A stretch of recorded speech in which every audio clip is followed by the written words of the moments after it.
Coucou tout le monde, c'est Florence, bienvenue dans cette vidéo de présentation. Aujourd'hui je vous présente le Guild Tarot, illustré et créé par Elisabeth Joséphine Gill. Donc c'est un jeu qui date des années 90 il me semble et qui avait été en rupture pendant longtemps et qui a par la suite été réédité par US Games. Donc là c'est voilà, une version de US Games que j'ai. Donc je l'ai trouvé sur Amazon. Voilà, donc on a une petite boîte en carton tout à fait normale. Voilà, rien de particulier sur la boîte. Donc, on vous indique que c'est un jeu qui vous permettra d'examiner votre subconscient grâce à son symbolisme riche et que ce jeu est basé sur l'arbre de vie de la Kabbale et qu'il suit la structure du tarot Thoth d'Aleister Crowley. Donc, personnellement, je n'ai pas le tarot Thoth et c'est pas un système que je connais. Mais par contre, je trouve que entre les mots-clés et ce qu'il y a autour, ça reste quand même très très parlant comme jeu. Et je le trouve vraiment très pertinent. À chaque fois que j'ai fait un tirage dessus, même si c'était pas des trucs qui me faisaient plaisir, eh bien, il était pile poil dans le vrai, quoi. Donc vraiment, voilà, très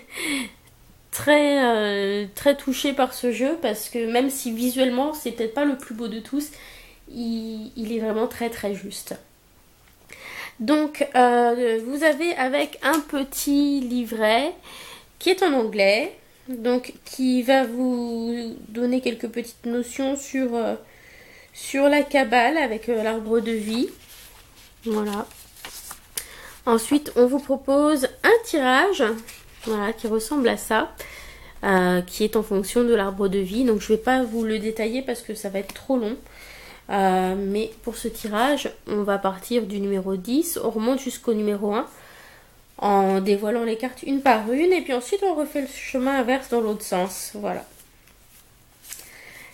Donc ensuite, nous avons donc la présentation des cartes. Donc voilà, c'est pas très très long. Il y a le sens, une petite description et le sens divinatoire. Après, voilà, je vous donne quelques exemples. Et ça aide plus ou moins, mais à la limite, ce jeu-là, je préfère l'utiliser sans le livret. Parce que je suis plus dans le juste, on va dire, sans utiliser le livret. Voilà. Alors, au niveau du carton, on a un carton classique de chez US Games qui est correct. Voilà, c'est qualité carte à jouer un petit peu. Au niveau de la taille, on n'est pas sur un format tout à fait classique. Donc, je vais prendre le Joie de vivre tarot pour comparer. Donc, on est à peu près 1 cm moins haut et 1 cm plus large. Vous voyez. Je vais mettre dans l'autre sens. Voilà. Donc, voilà. Alors, ça, je vais pousser. Donc, au niveau du dos, on a quelque chose d'assez chargé et coloré. Donc, on aime ou on n'aime pas. Personnellement, je suis pas fan du dos. Donc, il reprend l'arbre de vie avec les différentes sphères.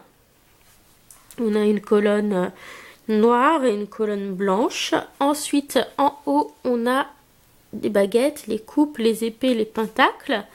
Sur le côté, on a des caractères en hébreu, mais je ne lis pas l'hébreu, donc je ne sais pas ce que ça veut dire.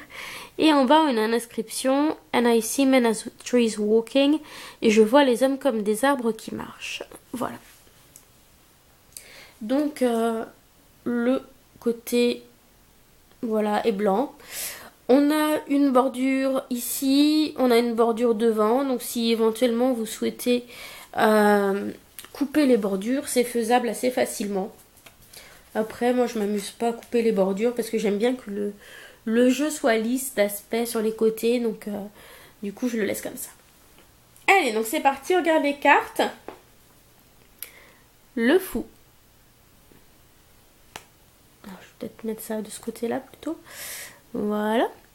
Ensuite, le magicien. Donc même si c'est pas tout à fait le même système, hein, il y a quand même des points communs avec le Rider-Waite, donc vous ne serez pas totalement perdu. La prêtresse, donc elle a un visage un petit peu triste, hein, le magicien aussi d'ailleurs. Alors j'aime beaucoup la carte de l'impératrice. Voilà, je la trouve lumineuse, tendre. On a le côté maternel, on a le côté aussi Gaïa, l'abondance, la générosité. Voilà, je la trouve très très complète comme carte de l'impératrice et je l'aime vraiment beaucoup. L'empereur, avec une énergie très yang, beaucoup de le charisme, la stabilité, etc. Le prêtre, pour le hiérophante.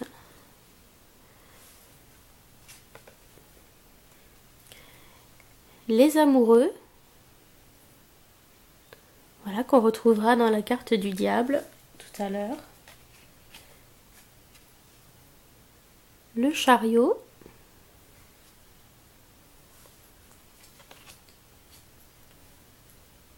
La force.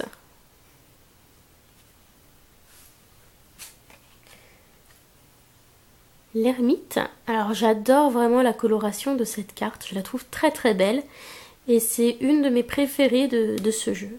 Les trois que je préfère dans ce jeu, c'est l'impératrice, l'ermite et le 4 d'épée. Pour tout vous dire. La roue de fortune, donc là on retrouve les différents éléments sur les côtés, hein, les coupes avec l'eau, le feu et les bâtons, la terre et les pentacles, et puis en haut à gauche, les épées et l'air. Puis on a un sens de mouvement, hein, comme quoi les choses sont en perpétuel mouvement. Alors la justice.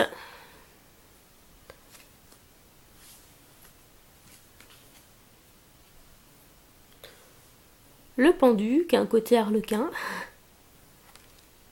Voilà, donc il y a certaines choses, voilà, au niveau des couleurs, ça fait un peu années 90, mais c'est sympa quand même. Alors, la mort, donc, qui a un côté très théâtral, hein, avec cette grande faucheuse, le sang, etc. Donc, si vous faites un tirage avec ça à quelqu'un qui n'a jamais tiré les cartes, ça risque d'être un petit peu impressionnant. Voilà. Tempérance, qui fonctionne très bien. Alors, le diable. Voilà, je sais pas. Donc, on retrouve les amoureux. Il est vraiment flippant. Donc, la mort et le diable sont tous les deux flippants dans ce jeu. La tour.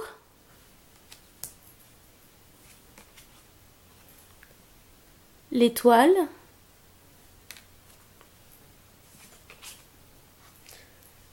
La lune. Très jolie carte aussi, hein, j'avais oublié, mais ouais, elle est très belle.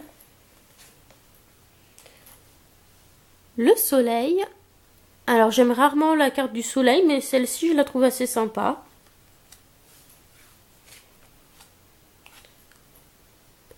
Le jugement.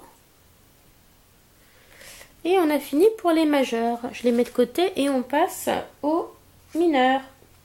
Non, pardon, j'ai oublié une carte. J'ai oublié le monde. Voilà, qui ressemble à un petit italienne. Voilà. On passe aux mineurs avec l'as de bâton. Donc au niveau des cartes de suite, on va avoir quelque chose de semi-illustré et un mot-clé. Et donc on retrouvera généralement l'élément représenté avec la suite. Donc Dominion pour le 2. Entreprise pour le 3. Donc là c'est bien la série des bâtons, hein, on le sait grâce à l'élément feu. Mais c'est vrai que celle-ci elle peut porter à confusion avec la série des épées. Alors 4 completion, c'est l'achèvement, hein, l'accomplissement de quelque chose. L'idée que c'est bien carré, que c'est stable. 5 endeavor, c'est un but quand on se lance dans quelque chose, dans une aventure, etc. Les tentatives. La victoire pour le 6. La valeur pour le 7.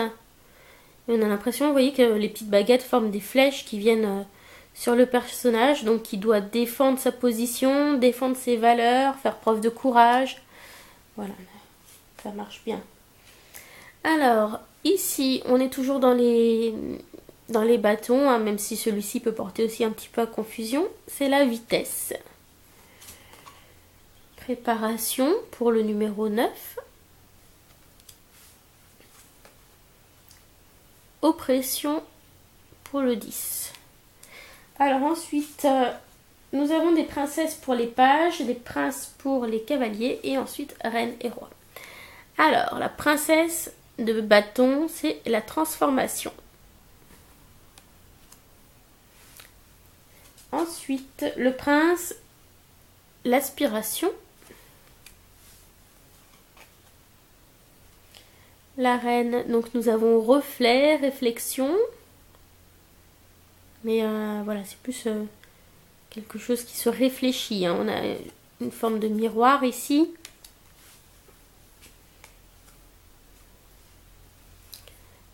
Innovation pour le roi de bâton. Je les mets de côté et on passe à la série suivante, les coupes. Donc as de coupe, beauté. Le 2, amour. Le 3, la joie.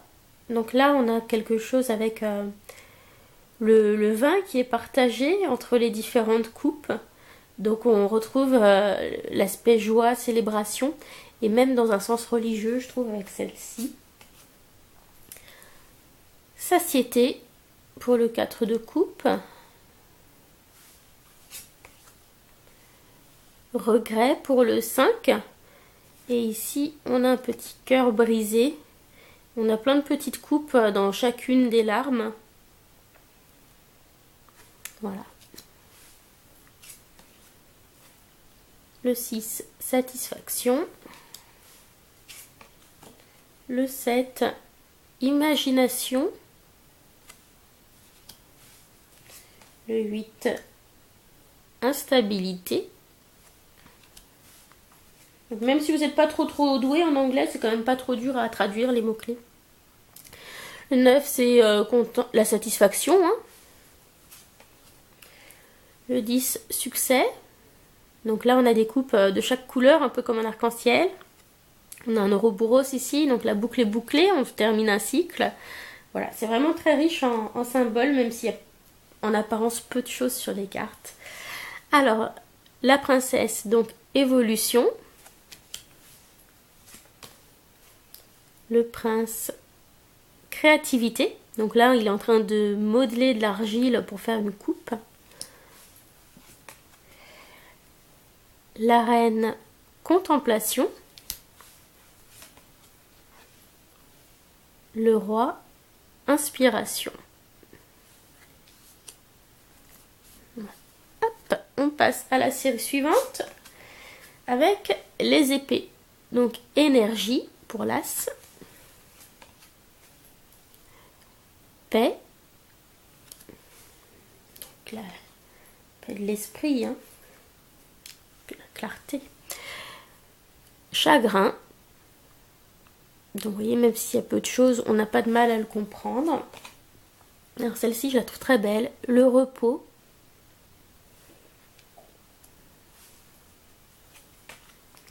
Le 5, la perte. Pardon. Le 6, le changement. Donc la lumière perce à travers les fausses idées ou les idées qui nous retenaient et on va pouvoir changer, retrouver un esprit plus positif. Voilà, je trouve que c'est vraiment très intéressant. Le 7, incertitude. Là, on a l'impression d'avoir une sorte de brouillard, de mirage. Conflit. Désespoir. Mais il y a quand même un petit peu de lumière, si on regarde bien. Désolation. Alors la princesse, c'est le contrôle. Contrôler ses pensées. Le prince, l'action, mettre en pratique ses idées. La reine, la raison, donc la logique, l'analyse. Et le roi, intuition. Voilà, je mets de côté, on termine avec la dernière série, donc les pentacles. Donc l'as pour la richesse. Le 2 pour l'unité. J'adore la délicatesse de celle-ci, elle est vraiment très jolie comme carte. Elle dénote un peu du style du reste, mais elle est très belle. Le 3, le gain matériel. Le 4, l'ordre. Le 5, l'adaptation. Donc c'est peut-être difficile, mais par exemple là on a de la neige. On doit peut-être s'adapter à de nouvelles conditions. Le 6, le bien-être. Donc là on a les couleurs des chakras. Le 7, le retard. Le retard et la patience. Le 8, skill, c'est la compétence, la capacité. Prudence pour le 9 de pentacle. Donc attention, vous mettez les pieds. Peut-être des choses cachées sous la surface. Le 10, la prospérité. Avec des pommes d'or. La princesse pour la croissance. Le prince avec la construction. La reine avec le fait de nourrir, d'être... voilà, d'apporter aux autres, apporter à soi-même. Et puis le roi, la conception. Voilà. Et donc nous avons fait le tour du Guild Tarot. Donc j'espère que vous avez apprécié cette présentation, que vous avez trouvé ce jeu intéressant. Moi je le trouve vraiment très très pertinent. Et donc je pense que voilà, vous avez pu le voir, même si les arcanes mineurs ont l'air très très simples, on peut quand même en tirer des choses très très intéressantes et de manière assez intuitive. Donc je pense que même quelqu'un qui est débutant pourrait très bien débuter avec ce tarot. Voilà, c'est un petit coup de cœur qui était un petit peu inattendu parce que le graphisme n'est pas forcément hyper travaillé, mais il est vraiment très efficace. Voilà, je vous remercie d'avoir suivi cette vidéo. N'hésitez pas à me faire un petit coucou dans les commentaires. Et puis à très bientôt pour d'autres présentations. Passez une bonne journée. Bye bye.